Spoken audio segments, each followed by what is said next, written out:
Welcome back to the agony, especially for me, the agony booth on the Captain Squadron channel. I am Joe Dove. So glad to have with me VHS Jace. What's up, buddy?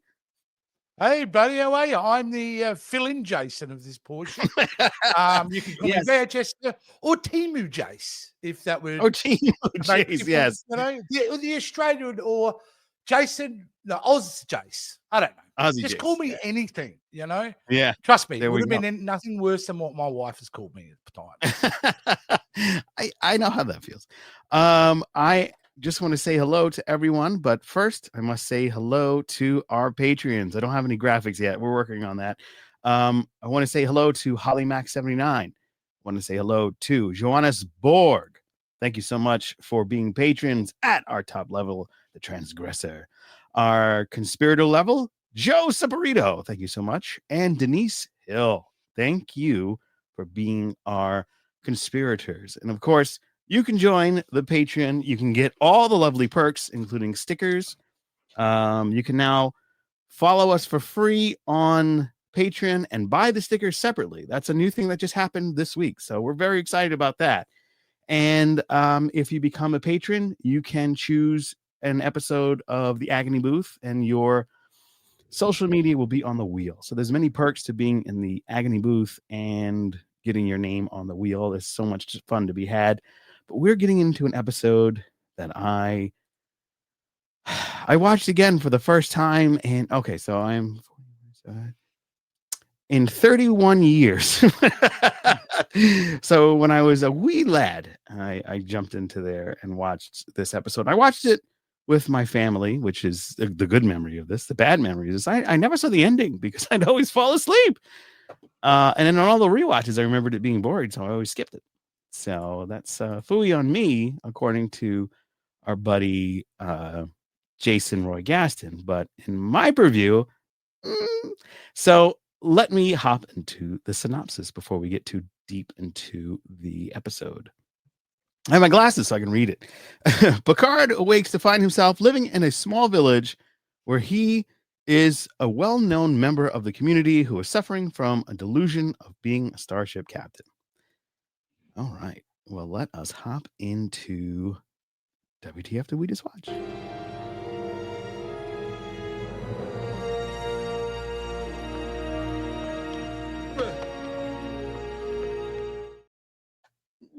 You know, I still, every time that comes up, I still get a kick out. I made all these clips and all the graphics that everyone sees, but I make them so long ago because I've been away from the show for a while. I forget what I've done. Oh, so I'm like enjoying it like for the first time in a while again.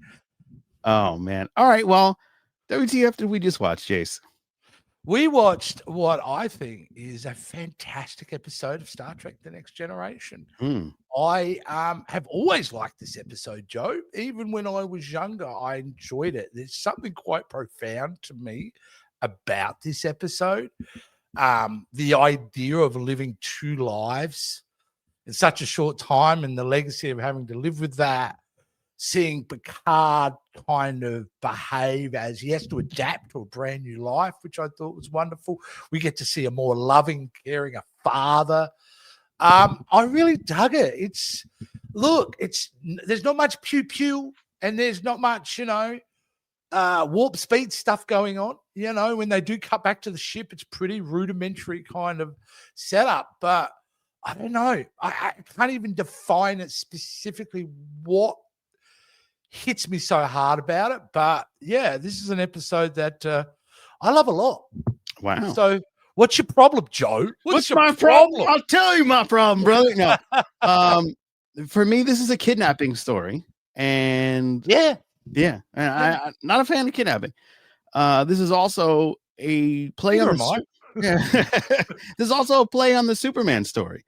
You have a warning from the smartest and brightest minds, and nobody listens. And everybody, so it's something that I've seen before, and I think Ray Bradbury did it better because I don't need a lot of pew-pews to have a great story. My favorite stories were from the Twilight Zone, where the world ends and this guy was annoyed by I don't know them episodes like off the top of my brain, but when you go back and look at the Twilight episode, I think it's Through the World's End or something like that. The guy just wants to be alone the whole episode, and everybody dies. The world's over, and he can just sit and read books, and he was so happy. And oh, yeah, that episode. Yeah, you know what I'm talking about? He breaks his glasses. And he breaks his glasses, and it's like, This episode is, hey, we're this advanced society to a point. We can't get away. We can't really do anything. So what do we do? We got a looming environmental disaster coming. Just like our planet right now, just like Krypton. Do you see the parallels? So instead of trying to have a legacy that just kind of projects, hey, we were this planet, and kind of like we did. We sent Voyager out in the 70s because I think President Carter knew we're going to die. So he sent Voyager out with a disc that basically told the story of America and the world as a whole. And Voyager is actually going through our solar system into a void that we have no idea what's on the other side, and slowly transmitting, and it's still out there. What that?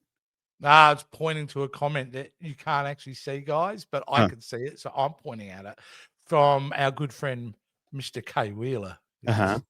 Right. He mentioned that episode, Burgess Meredith, the great Burgess Meredith was the guy. Yeah, all the time in the world. All the time in the world. Yes. Well, while we're there, we'll go back and we'll say hello to everybody. Hello, Crusher Convo Pod. Hello, Random Cinema with Greg and Jace. Jace is spelled wrong. My Figure Universe, my good friend, it's Jase, not Ce. Holly Mack, woo, good to see you. Kay Wheeler, hello. And Leticia, hello. OUM, I feel like I just hung out with you. I don't know. We'll get into the comments deeper a little bit later, but so that's look. I hear what you're saying. Yeah, I know you're trying to compare it derivatively, but Joe, like the problem with that argument is there are only ever really 7 stories anyway. No matter what you do these days, it's derivative. Okay. Because there's been somebody else who's had an idea, adapted it, things like that. So it's kind of a redundant, I think, argument for that. For me, it's more like, what does this do? And I think you're getting into interesting points about like what's actually going on in this plot. I don't know. Is it the domestication of Picard that bothers you the most? No. Is it the fact that there's nothing happening in that storyline for you? I'm trying to probably it's like get to the source of what your issue is with it. Everybody leans on it as, oh my God, it's so great because Picard got to live his life. Picard did not get to live his life. He was stolen, cloned, and lived the life of someone else. So he was kidnapped, kind of like Wonder Woman 84. He was kidnapped. We were kidnapped, and he's put in some other world, and he's got to kind of live with the burden of this entire species. And so you've got an issue with it being problematic. Yes. I kind of like you didn't like a lot of Strange New Worlds because they leaned heavily on other sources because, as you said, Discovery would be a bit more fair because I'm not against identity politics at all, but that was overload.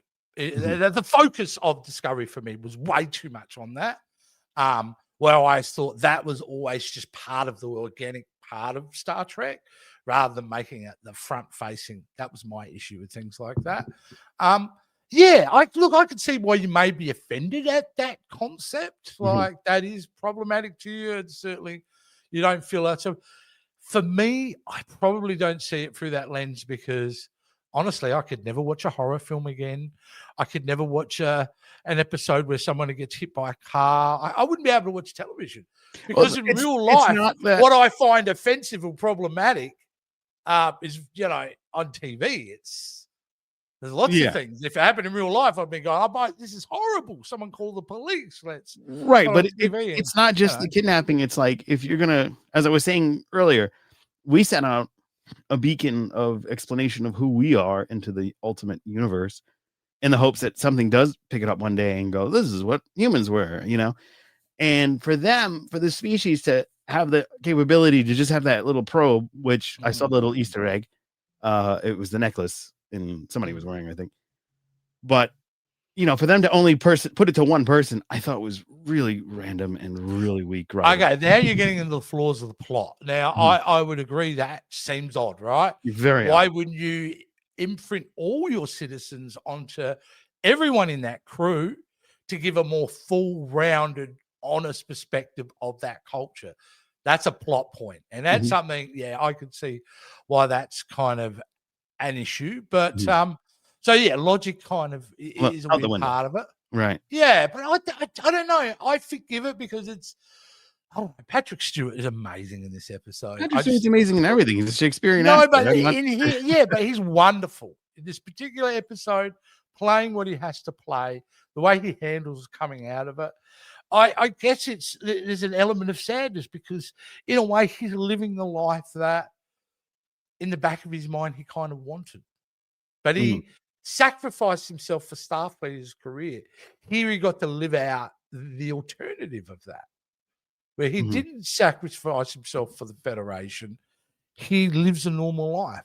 Mhm. And I don't know, I just think it was a beautiful story done well.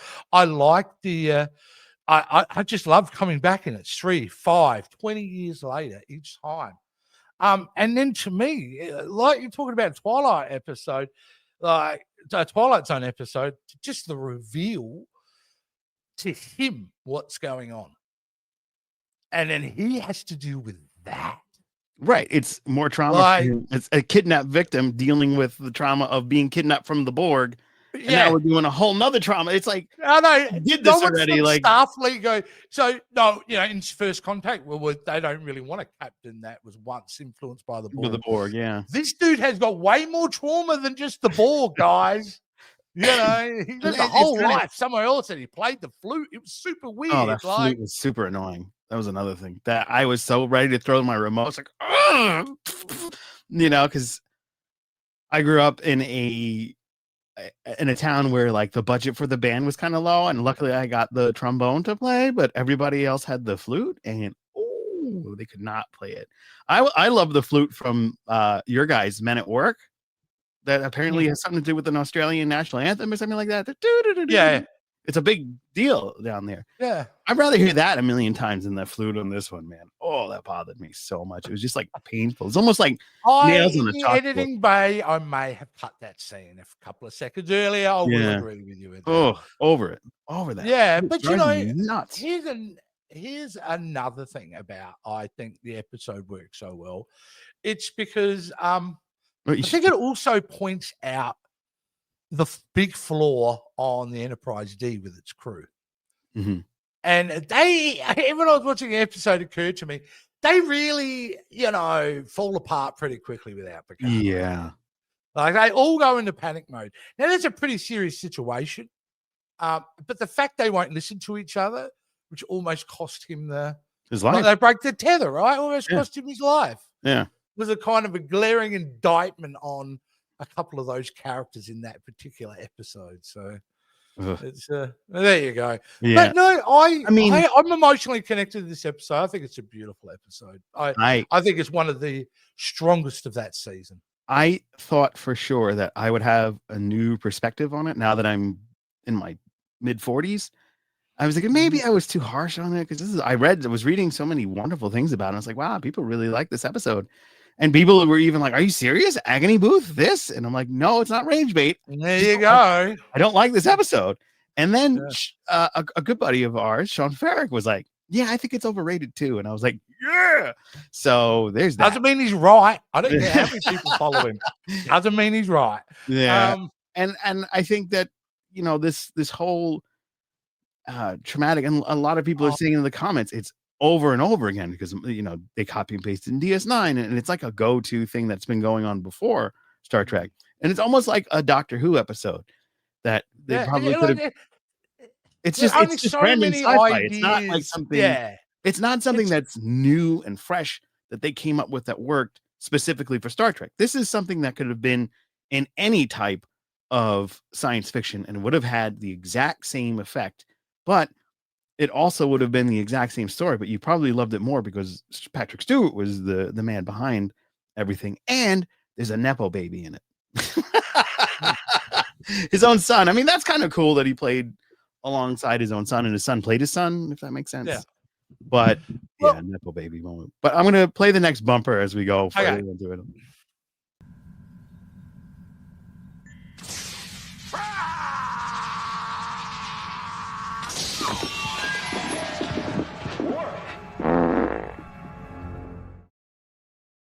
Do you remember doing that one? I do remember that. Yeah. The timing on the fart was perfect, by the way. Yeah, you were going to say something? Go ahead. Well, I think it was a perfect thing. What did they do wrong? Which is, I think, which a lot of people's criticism, because they would say this is just one of those cheap episodes. This is a filler episode. It is. Doesn't mean it's bad, right? Some of the great episodes of Star Trek have been very modest. Exhibit A being Measure of a Man is a fantastic episode, which is just set in a couple of rooms on the Enterprise. It's brilliant. It's brilliant because you're dealing with a little bit more bigger in scope, but I mean, this is definitely a budgetary episode. Yeah. It's season 5, episode 25. Right. This is wrap it up. Very freaking late before the end of the season. So, but again, I don't see a lot wrong with it. People who don't like this could come up with plenty of reasons why what they think they did wrong, but it's executed technically great. I mean, there's nothing wrong with any of that side of it. So you can't really complain about, I had bad lighting. Who the hell was the director on this? Yeah, I'm not going on that. None of that. I can't even say the writing was bad. It's just not my cup of tea to see in Star Trek when it's a new life and new civilizations. Yes, we see this civilization, extinct civilization, but it's still set up on a kidnapping thing that really doesn't help their perspective. Let's say, Picard's got a bad ticker, right? 20 minutes in, they don't do this thing right. He's toast. Now nobody knows your civilization. Like, it's just a poor setup to me. I mean, you can look at it like that, Joe. It's kind of like, and like you said, it's problematic. It's kind of weird and all that. But again, I don't have a problem with the idea of them landing on a planet and instead of, it's an investigative science-based things. These things happen out in space. They just happen to be there for whatever reason. Their perspective was that was an appropriate thing to do. Because it's clear those aliens are not malicious in any way. Right. So them tethering to Picard from their perspective is actually not a bad thing at all. They're just trying to get their message out there. What was their message? They want people to remember the civilization, that they existed. That was their message? That's it? Well, I mean, they wanted a record of their civilization. I was hoping when I watched this again. I mean, no. Hold on. When they were getting into this, hey, our planet's screwed. I thought it was listen to the scientists because your planet could be screwed too, and that was going to be the message. But no, that wasn't the message. It should have been. It's a byproduct of it, right? It should be a warning to other civilizations. Yeah, that should have been, like Chris said, terrible for climate change. And it's bureaucracy, not climate change that kills them. It's bureaucracy because. Like they said, they knew the results a couple of years before, but they wanted to keep it quiet, which then cost any research and development in that 2 years of what could have been done, potentially kind of save them as a civilization. Yep.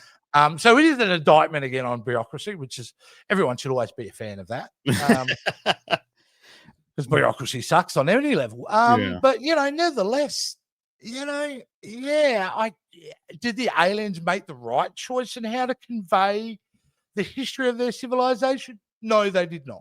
They did not make the moral choice from our perspective. But from their perspective, they did the right thing. But for me, if you set that aside, Picard's journey through this episode is what I value the most.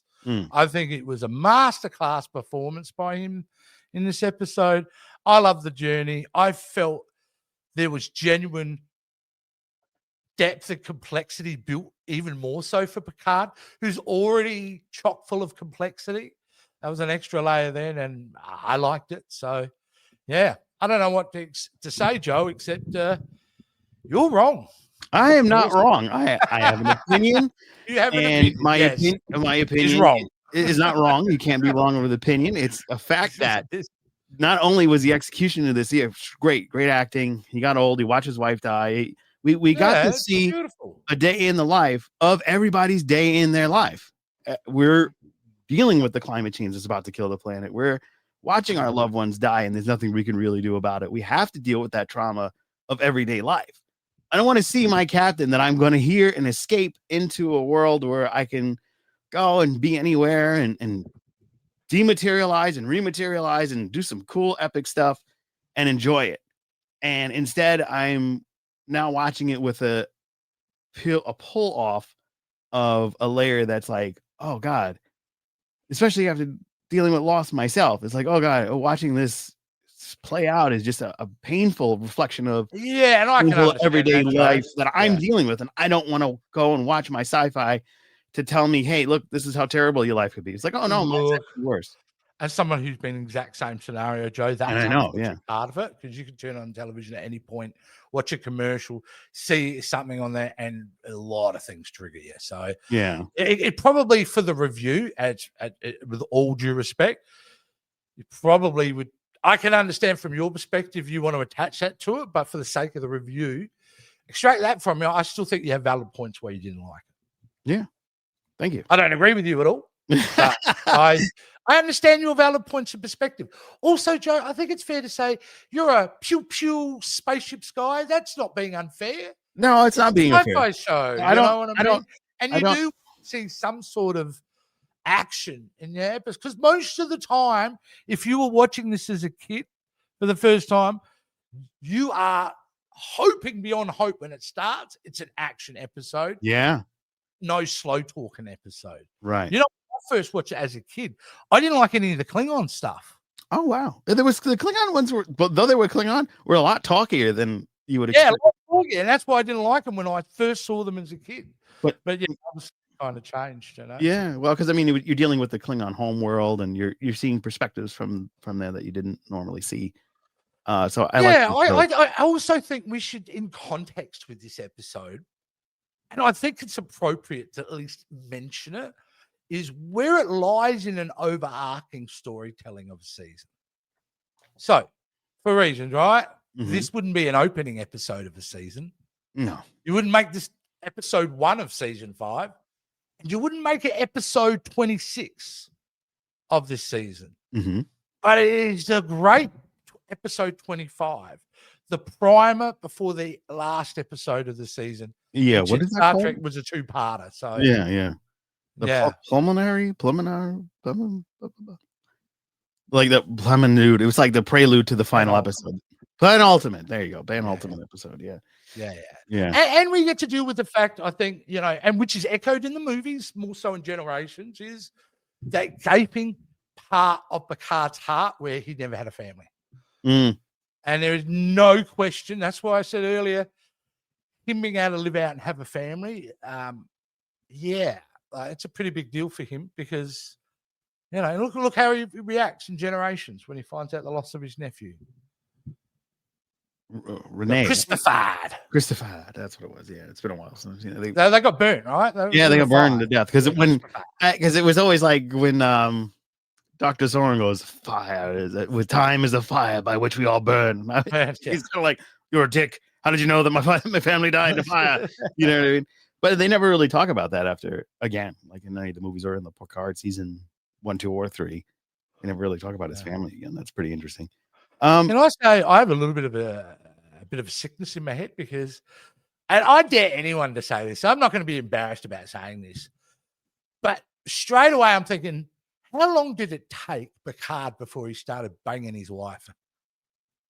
Banging. You know what I mean?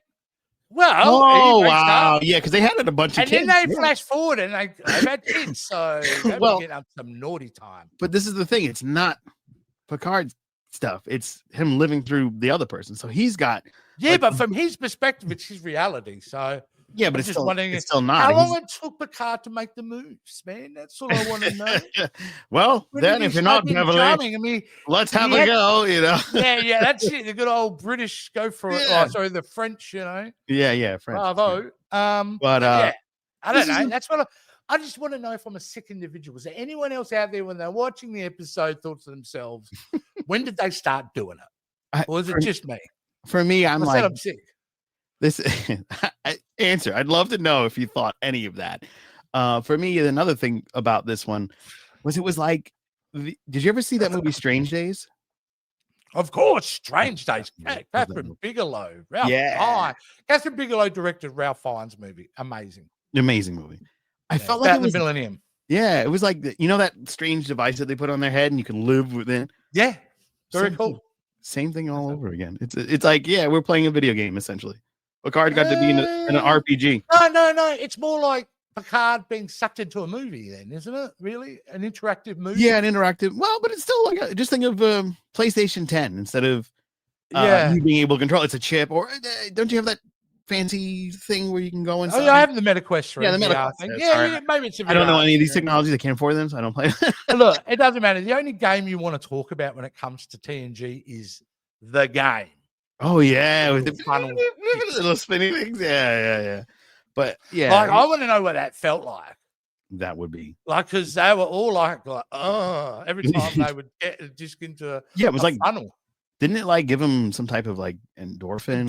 Like hit the stuff. Yeah. But yeah, I mean that was my only. It was very slow, very drawn out. I get it, but it just wasn't my thing. It'll never be my thing, and I'm always. I didn't mind pacing.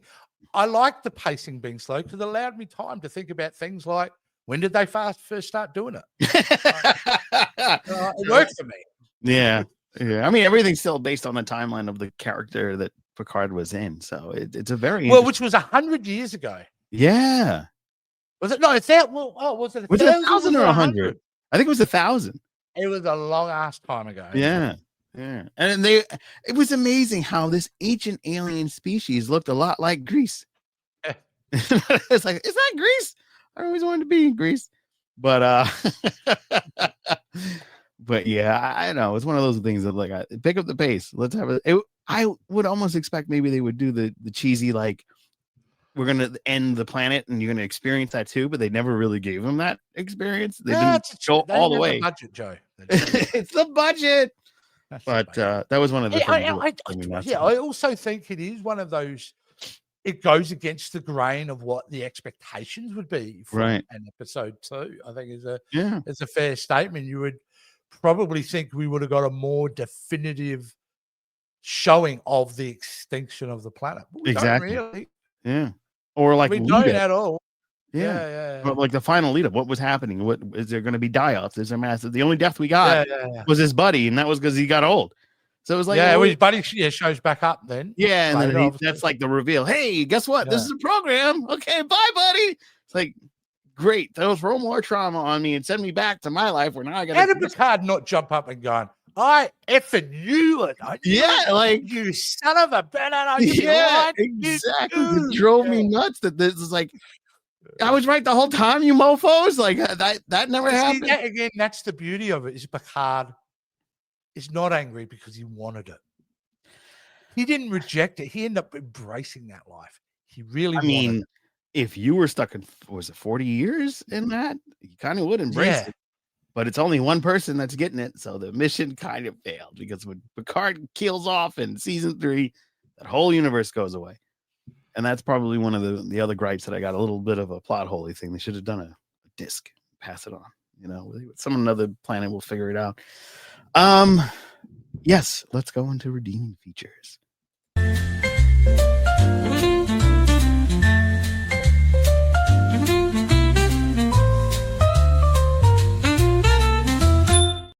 All right, big. Oh, you found replacement music for it. Awesome. Yeah, this is the one that used to really hurt the channel, and now, good thanks to our friend Synthetic Ensign for that remake. Cool. So it's very cool that he was able, or they were able. I don't mind that. I don't like the intro music, but I like that one. Okay. I'm only kidding. It's great. It's all wonderful. Yeah, it matches the video perfectly. Job. Well done. Yeah, does a great job. Good guy, person. What was I going to say? Redeeming feature, great acting by Picard.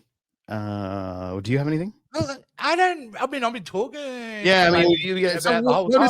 Let's see what the folks have got to say. Oh, we're gonna skip. All right, there's a lot. There's a lot on the channel. All right, there's a lot going on. Let's say, is this your favorite or my favorite? Code of Honor. Yeah, let's hear what people have to say here. You left some goodies. Hey, come on, dude. You are not even gonna. You can't anywhere near compare those two. No. Right, Code of Honor is awful. Oh no! I'm so sorry you have to watch this. Yep, me too. I actually fell asleep twice watching this. I really like your podcast, Crusher Convo, but you're totally wrong there. Nope, she's totally right. We totally agree. If you Wrong. listen really closely, I'm playing flute. Oh, my finger, University of Aston. If you're on TikTok and you follow, I think I'm Joe Dove CQ. I don't even know what the hell I am on TikTok. I just post. But I posted that I was going to do this tonight, and you guys are probably going to team up on me.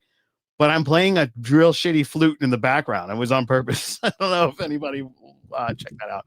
Hello, Holly Mack. We just said hello to you on the intro. Patreon. Yeah, Holly. Random Cinema with Greg and Jace, like Mace Jace. Hey, Kay Wheeler. How are you, buddy? Just calling late for dinner. Yeah, there you go. There you go. Want to watch a zombie movie? Yeah, I would. Now, probably. I think I've had my share for tonight. Thanks, Ken. Hey, Chris. Good to see you, my good buddy, Chris Garris. He just hung out with both members of the Delta Flyer Pod, aka the great the team of from Voyager, Harry Kim and Tom Paris. Oh, okay. Yeah, he just had a great interview with those guys, so that's pretty cool. Yeah, very cool. Check that out. Oh, Ken. Oh my. OUM saying hello. We just did on the To Be Seen channel. You can go check out our 1 week later or so more of Peacemaker. We just did that. Really cool. That's really cool. That was a lot of fun, actually. Yeah, that was a lot of fun. Yeah. I hope Joe likes it tonight. Nope. He didn't. I will never like this episode. Been bitching and moaning about it for the last the flute 30 minutes. That hurts my earlobes and all these things. I think he blindly hates this episode. It just comes too far to say he liked it. Nope, still didn't like it. Yeah, I'm thinking that too, my figure universe. No, still don't like it. Yo, what's Picard doing? When because it's nuts right now. There's got to be an interesting way to see what happens with this. I think that was in the beginning. Kidnapping is bad. You see, it is bad. I'm not denying it's bad, but Yeah. The inner light is to Joe as Greg Borob is to Rogue One. Wow, dude. You know what? I love Rogue One. He's never mentioned that to me before. This is the first time I'm reading it, and I'm offended. I legit love Rogue One. Rogue One was it was the best of the Disney movies. Yeah. Right? Absolutely. It was the best spin-off of it. Good enough that they made Andor season 1 and season 2, which is also incredible. So exactly. Greg, you couldn't be more wrong if you tried on that one. All right. So hey, there we go. I want to say hello to Karen McLeod. What's going on? Hi, Karen. Good to see you, friend. My mom used to tell me that no one would ever kidnap me because they would find out how much it cost to feed me and they would bring me back. Well, that's the thing about kidnapping Picard. That dude don't eat, man. You can tell. Maybe he drinks a lot of wine. But so he hadn't eaten for a while, but what he did eat was delicious, as he said. Yeah, that's true. Delicious. Yeah. Burgess Meredith. He was the Penguin too in the 50s Batman. Yeah, but what is he most known for? Yeah, bum. He was Mickey Rocky. Mickey. Yeah. I love Rocky movies. My favorite's Rocky too. When he goes up, I've been fighting a lot of good people. I've beat up Spider Rico. He's a bum. You say they were all bums. Well, ain't they? It was so interesting, Rocky too, how they go straight into the dangers of fame. It's really good. Anyway, we could do a whole. I love Rocky. On Rocky. I love them.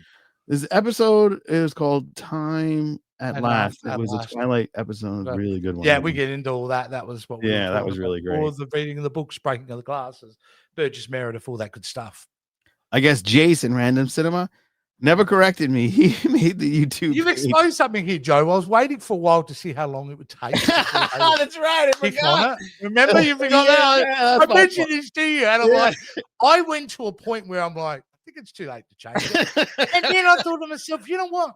It doesn't matter. I'm a different person over in Random Cinema with Greg and Jace with a C, the C being for cinema. And I'm VHS Jace here. Oh, that's clever. Okay. I don't have a Dove. Yeah. I don't have a clever enough thing for VHS. No, but that works. C for cinema. That's cool. I'll take it. He wasn't kidnapped. He was cloned, and those memories just put in his mind for 22 minutes. Disagree. He was kidnapped because he didn't ask for that. If the probe had said, hey, you mind if we share this stuff with you first? That would have worked. But if it's not, it just, give me your stuff. I feel like you have I think you're morally really stuck on that point. It's weird. It was weird. You know what I mean? It's not like it was just Not real weird. life. It was just like, well, why would they do that? It's just such an odd choice. It's like, hey, Well, it's like I said, we or don't like have to, feet. but they're not telling us to understand their perspective. That's the thing. Like the aliens are doing, and from their perspective, they don't see it wrong. From our perspective, we go, that's morally effed up. Yeah. But for their perspective, they don't seem like that. They're just trying, it's a way that they've conceived to be able to share the history of their culture. Mm-hmm. Although not a great plan. No, it's a terrible plan because why didn't you imprint on all of the citizens as my argument? Exactly. But not only that, if you imprint on the wrong person, aka Picard's got a bad heart anyway, now you've gone and ruined your whole program. If he would have just keeled over because he's got a fake heart, well, then there goes everybody. So that was dumb. It was also a poor choice. So it has nothing to do with me hanging on to a kidnapping plot. It's also, well, there's other layers in this because Picard did get his heart stabbed, right? He was stabbed through the back, through his heart by the Nausicaans. Yeah. So you could have ruined the whole thing, and Picard could have got it out of being Stewart could have got out of being Picard in another way. Copy and paste DS9 Miles gets correction for 20 years in prison hours. Yep, exactly. Agreed, Karen. There you go. Again, all derivative. I don't know how that's a criticism on the episode, except it's DS9 that was such a good episode of Star Trek. We need to do our own version of it. It's a sci-fi trope and also a Star Trek trope, and they just do the Star Trek trope over and over again. And I'm pretty sure that Kirk probably went through something, and I know for a fact that Doctor Who did that several times. So it's just kind of a copy print. As we discussed, there's so many limited storylines in science fiction at this point. Yeah, because if they were unlimited, we would be constantly surprised of the inventiveness. But most things are a derivative of something else we've seen, read, heard before. Yeah. All right. Here's your logic for that. Perhaps with the memory, the probe was limited. Okay, but it could have downloaded the data, transfer it into the computer, and they could have put it in a hologram so that they can continue in a hologram. Maybe could have built. Maybe they didn't have the technology for that, though, Joe. Maybe that's right. But if they had the technology to make that probe hang out in space and to send it to somebody, they could have also had it send to another computer, and that computer could have had a data transfer, and then they could have built on it. Again, it's a moral issue you have with it, not a. And again, that's your perspective, but from their perspective, they don't have the moral hang-ups you have over this. Well, it's not only a moral hang-up, it's also a practicality hang-up because, like I said, if Picard's heart would have short-circuited and the whole program would have been for shit and they wouldn't have been able to do it, what I mean? It's just that they kind of... But they were light scanning. Maybe they were able to assess that it wasn't going to be a risk for Picard because they did scan it before. It wasn't like just random straight away. They scanned they're lightly scanning our ship. Yeah, they're scanning our ship. If they had the capability to scan your ship, this is why this doesn't work. You have the capability to scan the ship. You also have the capability to transfer information to the ship rather than scan it. So therefore, they could have just passed the data, and you guys could have picked it up and had a whole big investigation thing, which would have been really cool. If you sent it to there and it becomes like a movie to watch for them later on the holodeck, I don't know if that probably would have been as impactful as what they were trying to achieve, because making Picard be part of it, you add this entire emotional complexity. But imagine lived-in experience that Picard has by being that character over those decades. Again, like the reasons for them wanting to do it the way they did doesn't bother me that much at all. Even though I don't agree with it, you're right. It is kidnapping. It's a bit rapey, to be honest with you, as well. Rapey. What they've done. Yeah. And there's all that type of thing. But hey, man, it's space. Hey, man, it's space. Stuff's gonna happen in that. Like, there's lots of weird things happen in the Star Trek. Yeah, space. That's true. That's true. I do like this. When he gets overcome by the probe, it's like he gets hit in the face, punch in the face. That's pretty awesome. The other thing, if you think about it, if they were able to transfer it into the ship and they were to build it from the holodeck, and you would get the experience of being one of those villagers and seeing a society of bureaucracy kind of hide a huge threat, that would be a lesson to teach every planet. If you were to, instead of probing, passing the data. We're getting data from this thing. And I think, you know what I mean? Like there was a whole nother sci-fi way they could have gone with it. Like, even if I'm shocked because you're like, if only they had a USB stick, See, It'll all be solved, people. Yeah, It'll all be solved. No, it's not that. It's just like that. There's such a finite thing that they did because they. Well, why does Q put through these ridiculous tasks to get another meaning?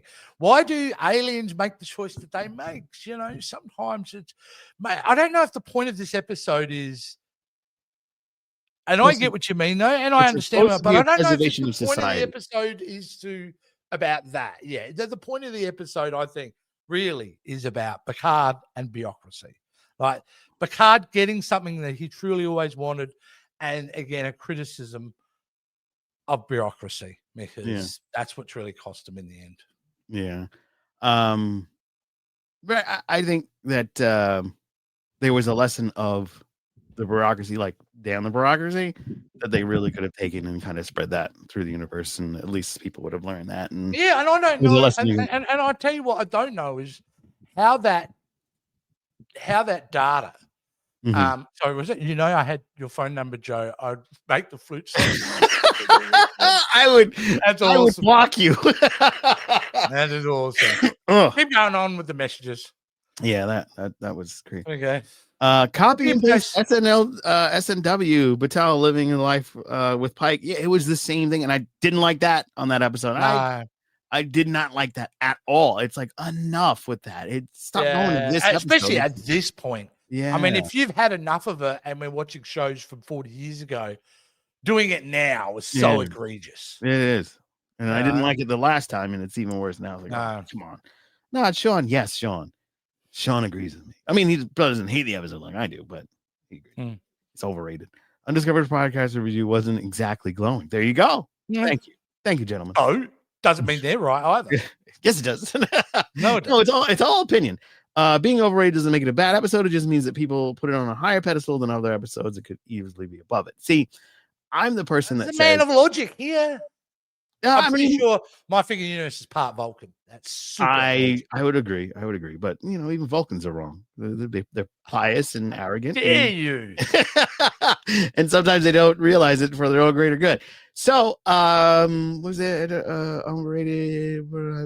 Yeah, I mean, are you really going to put this above Best of Both Worlds, which is the first time Picard got kidnapped and anally probed?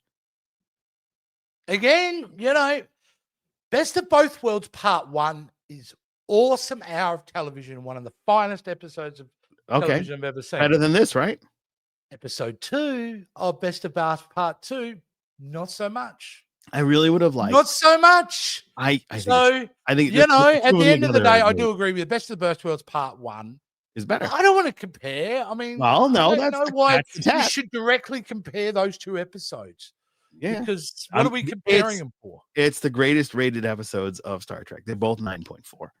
Okay. Oh, really? Yes. Wow. Now you have I forgive me for questioning why you even mentioned it now. But I actually did research before we did this. You did research, so I'm even more impressed now, Joe. I'm not just a pretty face, but no, but it's great. Yeah, like it both 9.4. Clearly, there's a passionate following for this. Yeah, clearly that's where the smart people go and rate it. It's the people that like to. I want to live another life. No, not me. I don't want to live a life that mirrors the life I'm living. I'm watching people die. Suck up this. Shatner had his kid in that. Did he have his kid in the movie too? I thought he had it in Karen McLeod. Look, it's Shatner. Most kids in movies are probably Shatner's kids. That's probably.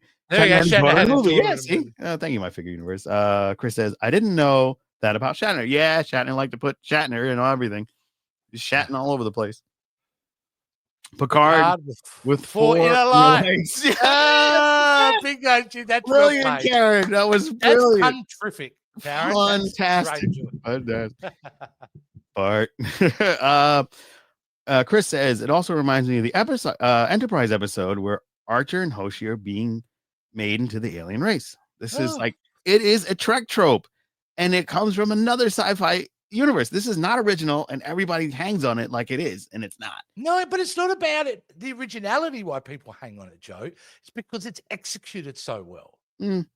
Is it though? It's not because we're perceiving it as not derivative or original. It's just a really good episode. Season 5 is when TNG started reaching the best quality.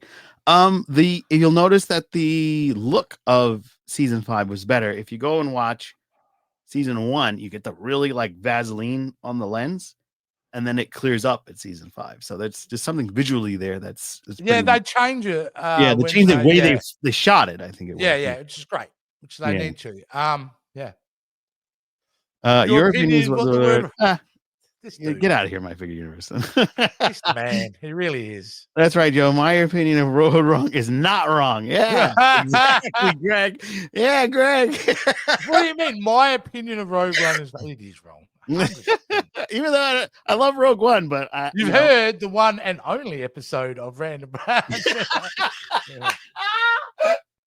Oh, that's funny. What's your favorite of TNG episode, and why is the Inner Light? Yeah, My Figure Universe. Why is your only episode of My Figure Universe is Inner Light? I think it hits people differently. Let's be fair. Yeah, like some episodes emotionally strike a chord with other people, while others don't. You know? Yeah, this didn't. And you never know what the emotional connection is to it, and because of the episode, there are many different things that could be triggering that. Mm-hmm. Maybe it's a lack of, Picard getting to live a second chance at a life that he never would have had. Maybe that triggers you to think about what you haven't done in life. Or again, there's a million different reasons why. Yeah, like for me, there's a trauma trigger because I've seen so many people in my family. Like there's only 4 people left in my family. Yeah, it's hard to go and watch the mundane. Oh yeah. When I'm literally living a life where everybody's passing away, and luckily I had 2 little kids.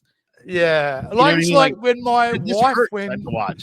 Yeah, when my wife, when my mum died, and my wife was watching Supernatural. Like, you know what I mean? She watched Supernatural, and then we tried to watch it, and then you've got this whole emotion around that because if you haven't seen Supernatural, there's a lot of death in that show. Oh. So, you get triggered from that kind of thing, Yeah, and I get that perspective. That's a real personal. Measure of a Man. That's my favorite Star Trek episode. I love that. I always mention it.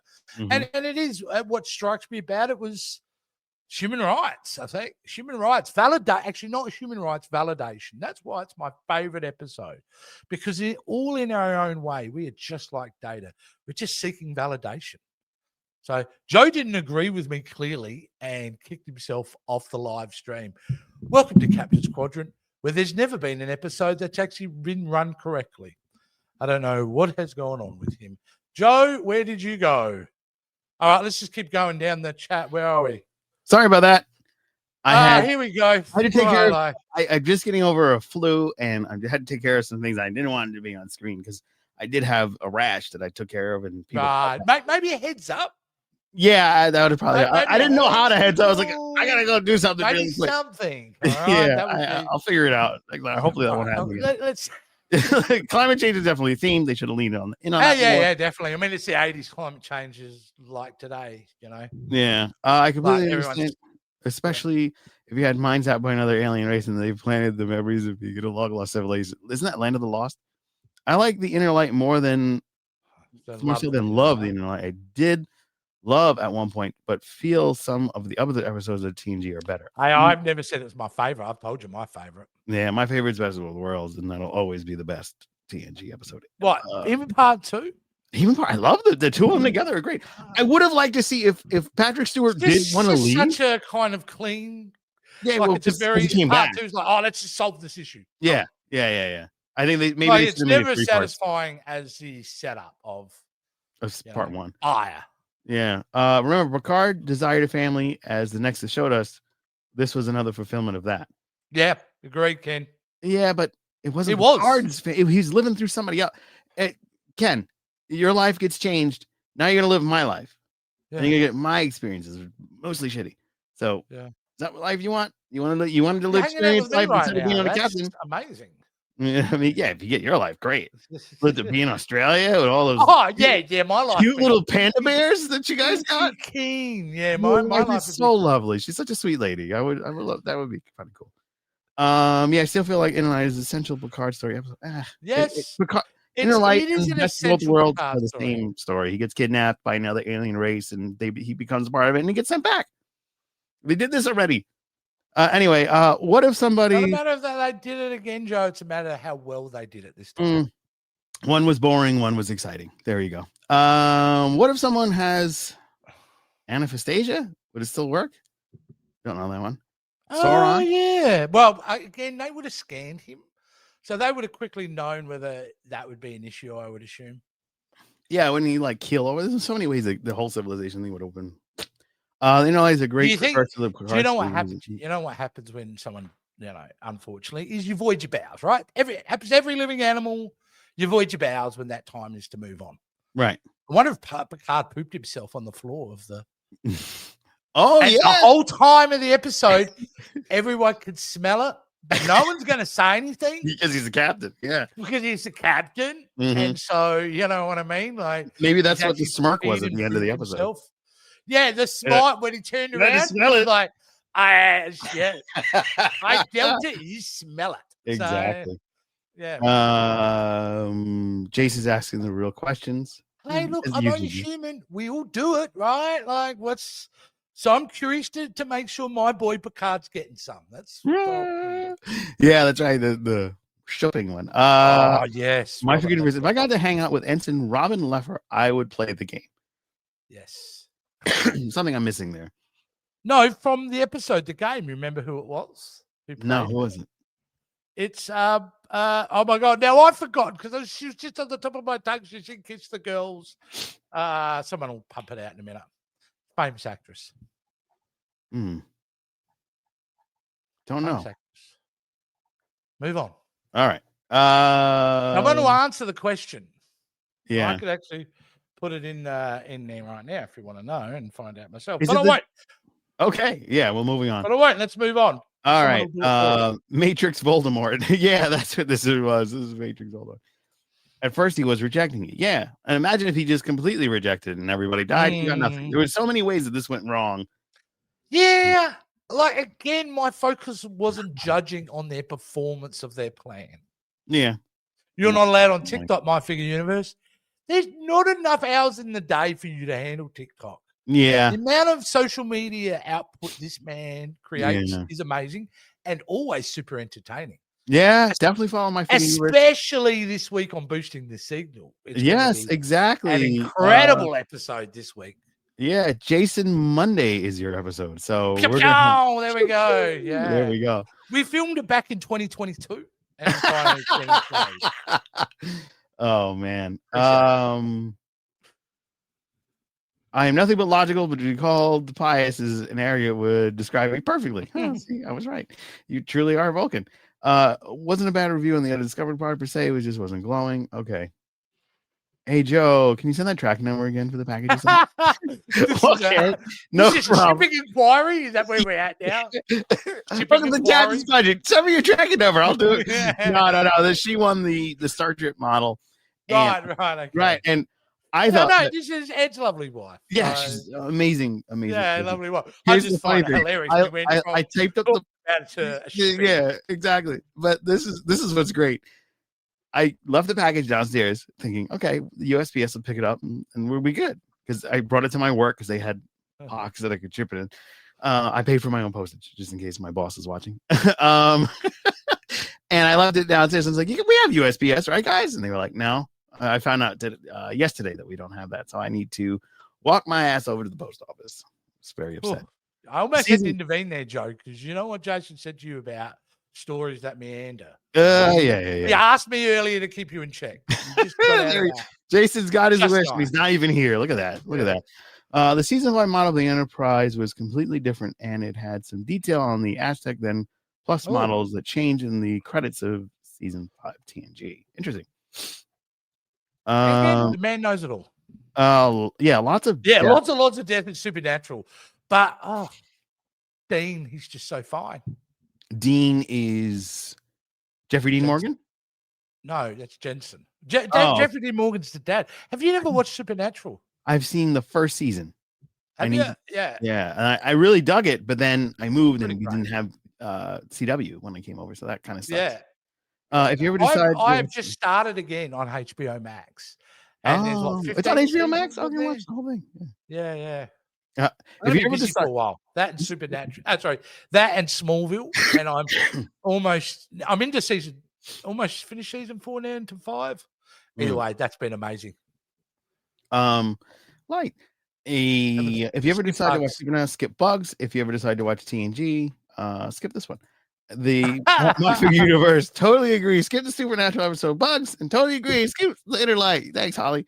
Unless you guys decide to do an agony both of other fandom episodes. Really? Is it that bad? Is it that bad? Holly, you have the opportunity to tell us what we, as a transgressor to Patreon, if you want us to watch Supernatural Bugs, we'll do it in a mishmash. Really? Yeah, that's the whole point. You have that. They have that power. Aren't you sci-fi related? Supernatural's more horror. Supernatural is still sci-fi. Yeah, it's on the thing. That's what I would say. Drawing a long bow. Ashley Judd.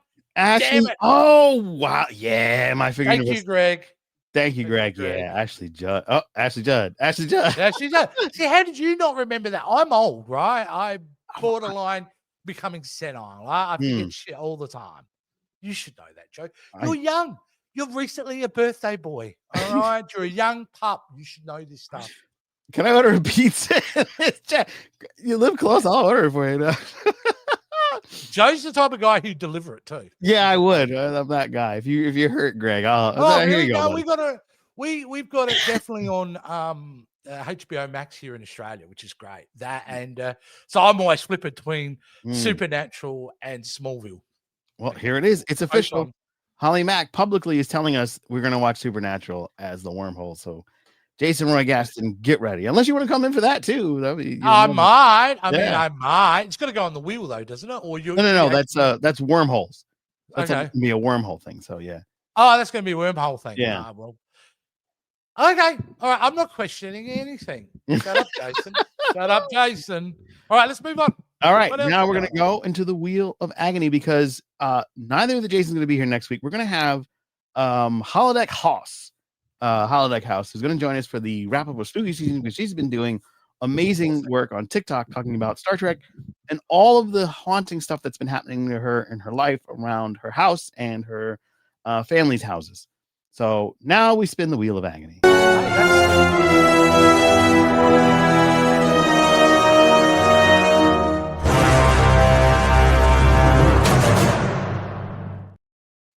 I think you were saying something. I was going like that because that's your connective tissue between Supernatural and Star Trek now is your guest next week. Yes, there it is. Doing spooky stuff. Everything works. You should have put it together earlier, Joe. You should have figured that out, even though you didn't know we were going to talk about Supernatural. Yeah, I had no idea. My Wheel of Agony. Oh, yes, look at it. It's been added with a couple of bad kind of cutouts by the looks of it. Looks like. Yeah, I mean, Space Daddy Wharf is still amazing. That's a really good one. Yeah, it looks nice. The edges are seamlessly adding in there. Well, I mean, Gowron's not bad. These two just look like ass. Gowron doesn't look bad. No, he looks good. Oh, with the white, like it hasn't even been selected correctly. No. There's none of that. There's none of the white. There's no white. Bruce's, because that was hard to get that image. But I wanted Bruce represented. All right. So we got to, of course, mention our Patreon episodes that are selected. Holly Mack's Hollow Pursuits. It's not her Hollow Pursuits, but Hollow Pursuits, the episode. And Joe Saporito's Magic to Make the Sanest Man Go Mad. I think that's the Star Trek Discovery episode. So we will see what we'll be watching next week. And of course, if it lands on Jason. What did you do to my wheel? Is it still wonky? Beautifully symmetrical at one point. Is it still wonky? It looks good to me. I mean, wonky as F, you sick. Oh man! If you don't know, folks, I'm pretty precious about this type of stuff. He is, but he's a graphics master, whereas I am not. So, which is why if you ever see anything that seems a little bit wonky, it's me. I'm the wonky man. I try to keep things uniform, and then I get a text. What'd you do to Mike? Like I said, Joe's the guy to go to the Louvre and see the Mona Lisa and go with a crayon. I think she needs a mustache. Yeah, it looks better. Yeah, it looks better now. She's smiling now. All right, here we go. Joe has skill sets that I could dream of. And boom. Fury. An incensed Kess returns to Voyager to travel back in time and abduct her younger self, inadvertently causing younger Tuvix to experience precognitive hallucinations. It's really nice to Younger wear my Tuvok, glasses. you said Holy Tuvix. You accidentally said Tuvix. That's funny. Oh, I did because it's dark chat. Yeah.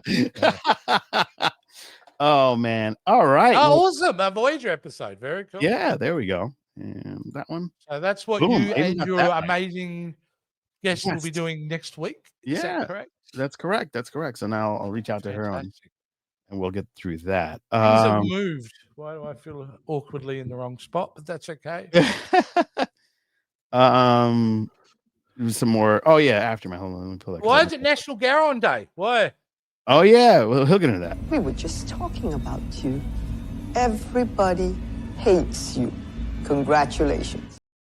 Just aftermath stuff. I love that bumper too. I love that she says everybody hates you. Yeah, that's that I made that before Section 31. And now where I view it, it's like she's looking in the mirror at this point. Oh man. Oh, it's awful, isn't it? That's really oof. I have every episode of Supernatural memorized if you have any questions. This guy is amazing. Yeah. I can't believe it. I have one of my favorite movies. It's all like every now and then I feel like I have a Smallville buddy because I don't know anyone else that watches Smallville at all. Yeah. And when kind of my figure universe, I kind of let him know he noticed I put something up. It's been great because there are moments, I can go to him and go, and I took his advice. He had the best advice ever for watching Smallville. And that is you watch an episode of Smallville and then you go to Talkville and you watch the two guys. Yeah. Lex and Soup talk about their episode. I gotta watch that thing. So you gotta so you can watch an episode and then hear them talk about it and things like that, which is really amazing. I wish Supernatural had the same thing, to be honest with her. Yeah. And I'm pretty sure he would agree with that. Oh yeah. At my universe, same. Oh wow, so Holly Mack, this is gonna be right for you. This cool. Great. I think I'm gonna start. Maybe I need to start a Supernatural podcast. Maybe. I mean, there's nobody doing it. I'm sure you get a lot of love. I'm sure there is thousands of these podcasts. Yeah, exactly. So he's gonna answer this, right? Yep.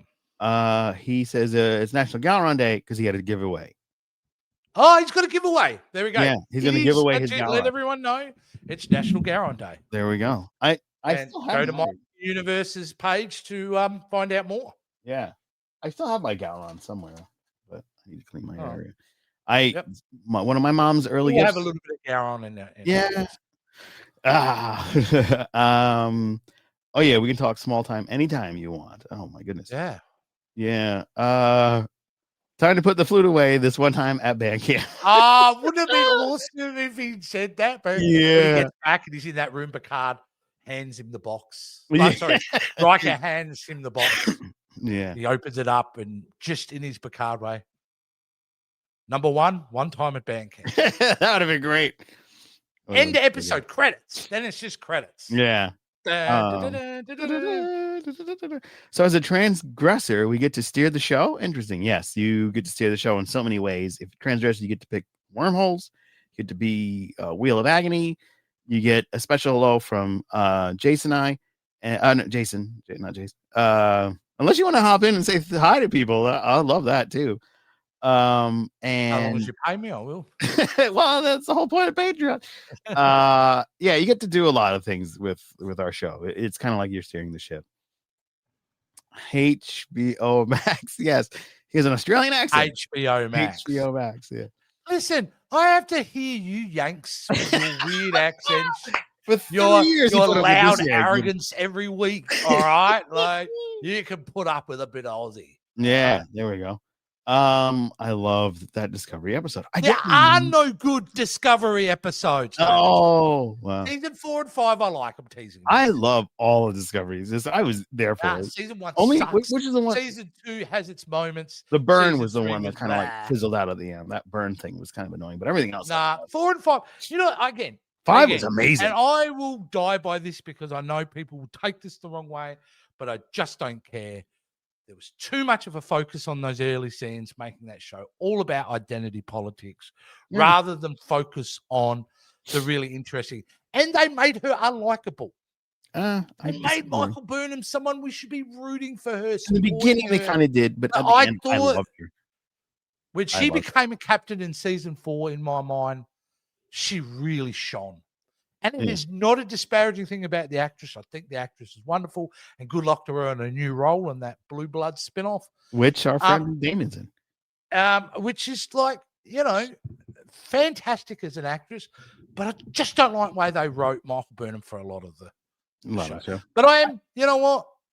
I am hopeful that maybe she gets an opportunity to guest star in Starfleet Academy, and we get to see I her think again. she would. I would think so. I want Colbert to be in because I got to meet him yesterday. What a fantastic man. Who? Dr. Colbert. He Wilson Cruz. Yeah. Yeah. Sorry, because it sounded like you went Colbert, and I'm like, no. Did you meet Stephen Colbert yesterday? No. I met him too, but that's another story. I didn't like his hat, Joe. I loved his hat. I was like, damn, I want that. He was wearing like a cabaret hat on the side. All right. Hat. He can get away with it because he's super pretty. And I know you were hot under the collar there, Joe, but I just don't like crooked hats. I'm sorry. I don't care who you are. Crooked hats don't work. I should know. My last name is legitimately Hatswell. Yeah, Hatswell. Yeah, that's funny. I thought he rocked that hat. His whole fit was on fire. What a man. What a person. He won our Upstanding Citizens Award. I volunteer will now be volunteering at the Tyler Clemente Foundation. They did a huge service to the community, trying to shed awareness on issues that are facing here with bullying. It's an anti-bullying group that's just phenomenal in what they do. Yeah. And they have the Upstanding Citizens. If somebody could stand up and be an interjection into some of the bullying, that'll go a long way. So big shout out to them. Thanks for having me as a guest on the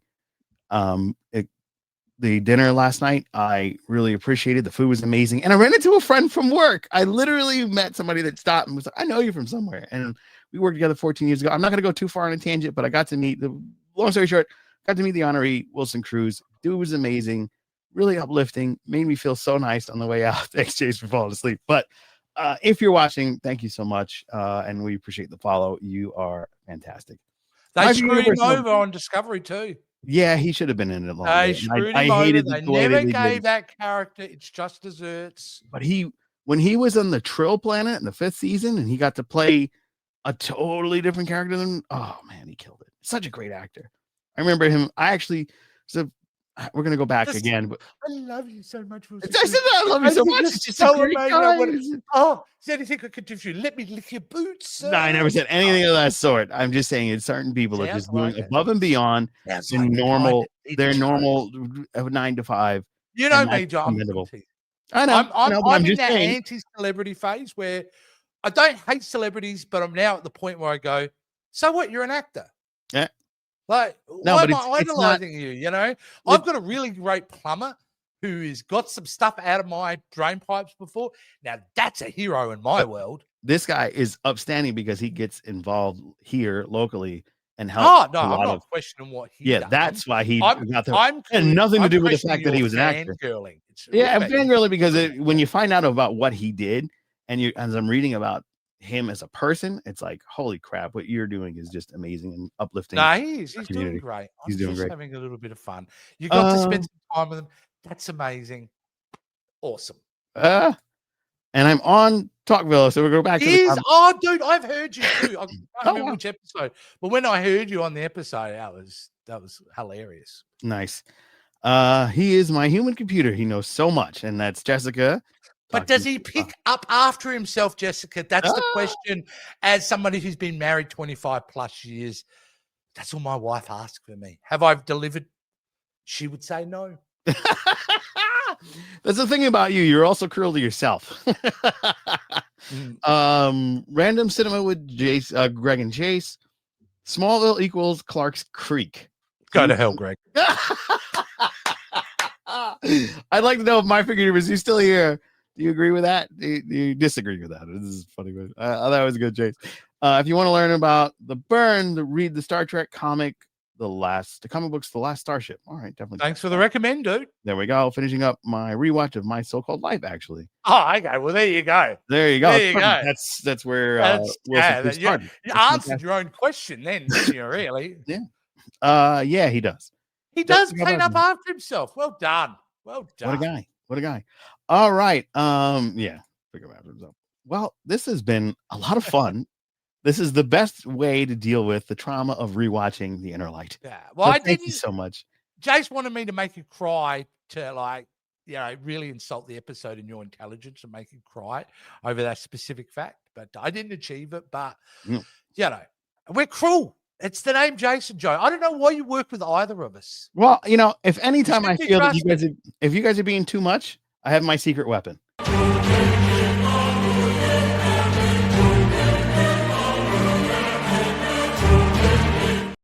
Do you regret making those things out? Nah, actually, this time it was used appropriately. Yeah, it very much. Thank you. So you get applaud for using it.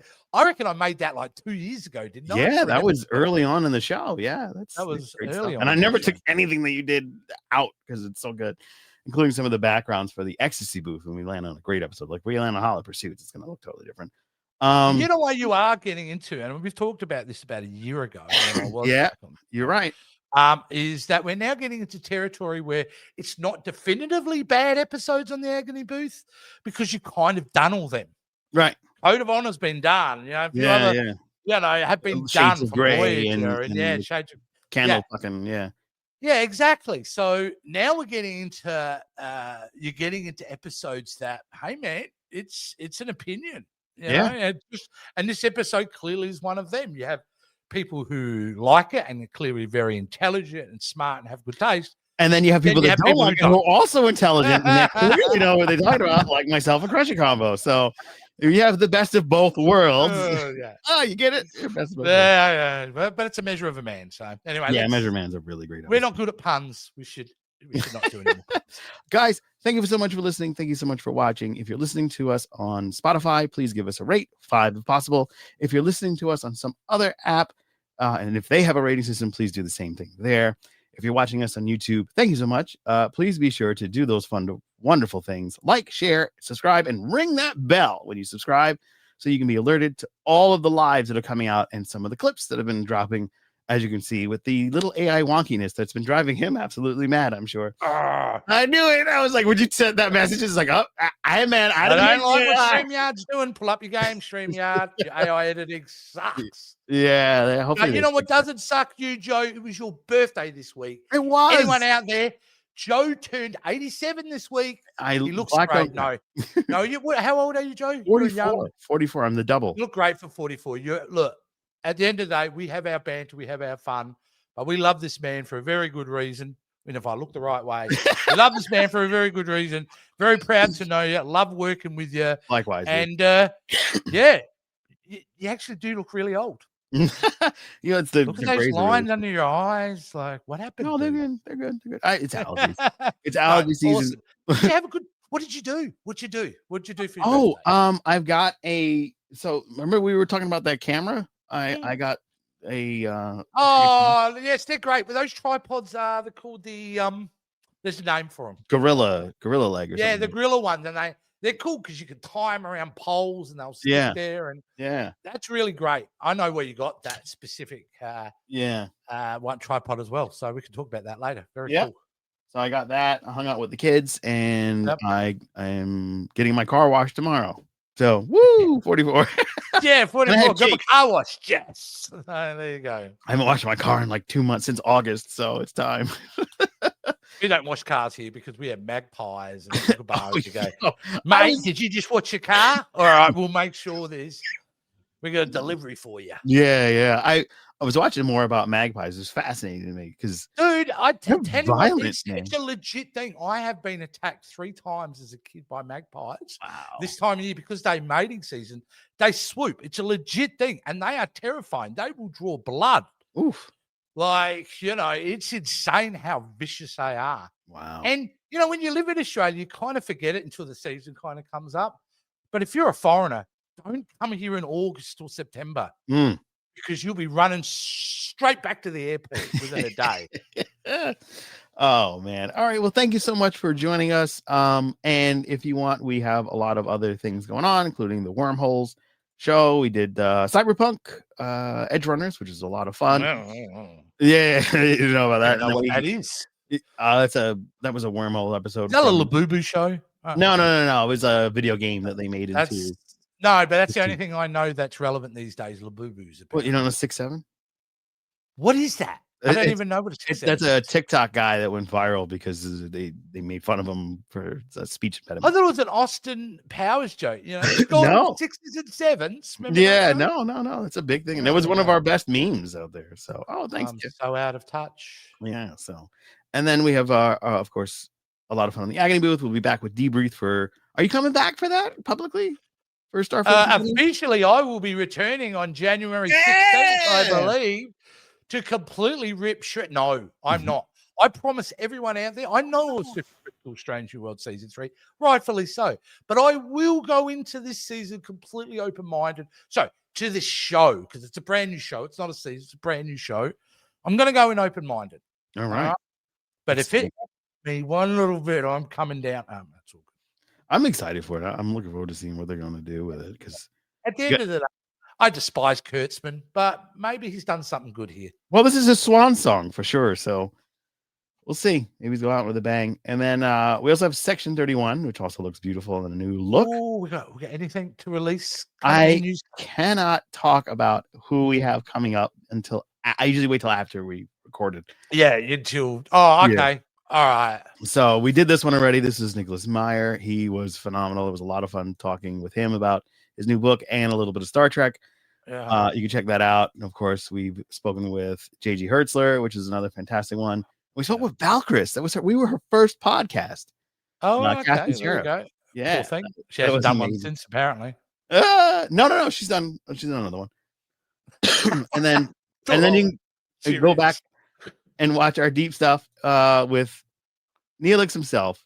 You and I together were interviewed Neelix, which is that was amazing. A very fond moment, to be honest with you. To talk to we got to hang out in person, which I thought was amazing. And we kind of screwed up. Basically, I think we could have gone to dinner with the guy, but it just didn't work out. I think that was kind of on the plan, but we were too stupid. So, that was our fault. Yep. That's always our fault, Joe. Always. Yeah, always. All right. Well, cheers, everybody. And we love the audience. Yes. Cheers to being our fault, but we love the audience who don't mind watching us screw up every week. Yeah, it's usually minimal stuff. It's forgivable. Until next time, guys, take care. Have a great weekend. No, never forgivable.